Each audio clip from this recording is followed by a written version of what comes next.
had a couple of weeks chatting about teens and issues around homeschooling and parenting teens.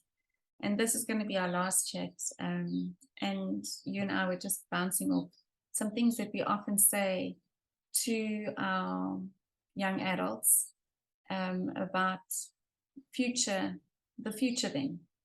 And I have a saying, and you've got a saying, and mine is from a guy, some people don't like him, but I think he's got a lot to say to the young men of this generation, Jordan Petersen. And he talks about imagining yourself in 10 years' time and what you want to see, those things, those characteristics, that work environment, that relationship, the maybe it's physical strength, that you want to see in yourself in 10 years' time. You need to make those small steps and consistently make the decision to do the right things toward your 10-year goal. Because you can't wake up in 10 years' time and then say, well, gee, I didn't achieve that goal. I wonder why. Well, we know if you've done nothing, that's why you wouldn't have achieved the goal, right? So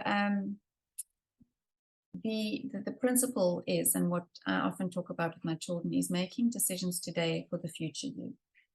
And one of the things that we can instill in our children is that sense of what I think you're going to talk about is delayed gratification. So why don't you pick up on that, and then I'll just bounce off your conversation. Yeah, I think the thing is that when you have a goal, often our goals seem so big, but there are small things that you can do each day, as you're saying. And often those small things are sacrifices or a discipline or a habit that we have to build into our lives so that we can say no to spending 30 Rand on a can of fancy chips because we either don't want to pick up weight or because we want to save that 30 Rand every time we think of that, we can rather save that 30 Rand and put it towards a goal of saving or investing, or it's saying no to the things that we know are not good for us and yes to the things that we know are good, whether it's financial, whether it's health, whether it's habits, whether it's spiritual growth, whether it's building in a relationship. But we should think of those goals, like you say, that we want in 10 years' time, and then make those small sacrifices.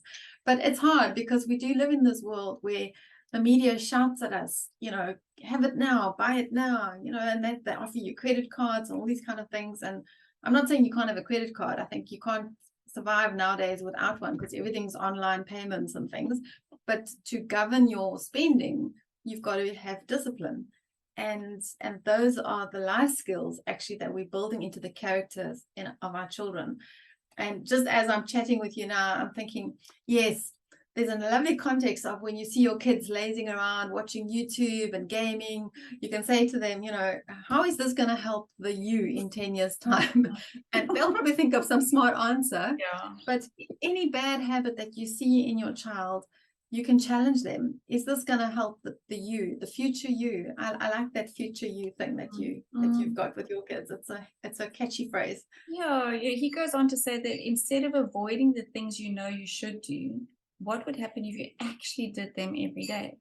And while the focus is on how we can encourage our teens to set these goals and work toward them, to perhaps even say, while I really want to eat that thing, I would rather, choose something healthy, or I really want to spend time on YouTube, but I know that if I rather sit down and plan for a business. So what would it look like if it's not only our teens that we pushing to do this, but it's something that we do in our own lives?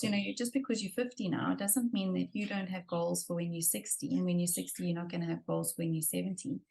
I know with the sort of autoimmune stuff that runs through our family, I need to make decisions now so that in my 60s and my 70s, I'm not incapacitated because of them. So that's the one example for us looking at sort of old age now that we've hit the middle.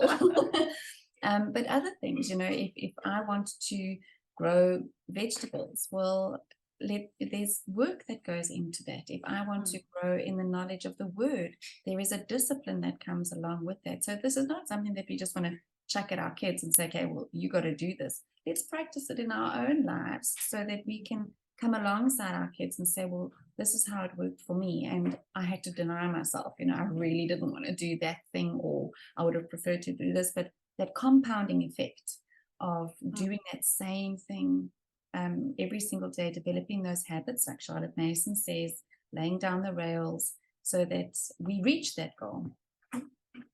It's actually fantastic, because we're going to be walking the walk and not just talking the talk. The kids must see that in our own lives. And I've often heard people say, and I mean, it's not a rule, but they say if you can do something every day for about 21 days, you've actually established a good habit, and then it sort of becomes easy and automatic. So maybe that's a starting point, to just set yourself, okay, we're going to do this for 7 days, and then another 7 days, and then another 7 days, and tick it off on the calendar if you need that gratification that it's done, whether it's doing something or the not doing something bad.